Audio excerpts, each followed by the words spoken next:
পুরীর জগন্নাথ দেবের মূর্তির গোপন রহস্য জানেন কি? পুরীতে জগন্নাথ দেবের মূর্তি চিরকালীন নয়, প্রতি 12 বা 19 বছর পর পর পুরোটাই বদলে ফেলা হয়। এটা হয় এক বিশেষ আচার, যার নাম নবকলেবর। মানে ভগবান নতুন শরীর ধারণ করছেন। এই সময় পুরনো মূর্তিগুলোকে ভাঙা হয়, তবে একেবারে গোপনে, রাতের অন্ধকারে, কারণ তখন হয় সবচেয়ে রহস্যময় কাজ।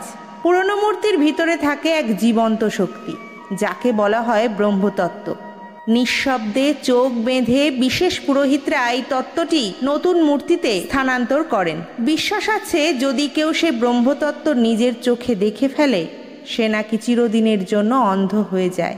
এই পুরো কাজ চলে 35 দিন ধরে, আর হয় আচার, নিয়ম আর গোপনীয়তা মেনে। জয় জগন্নাথ।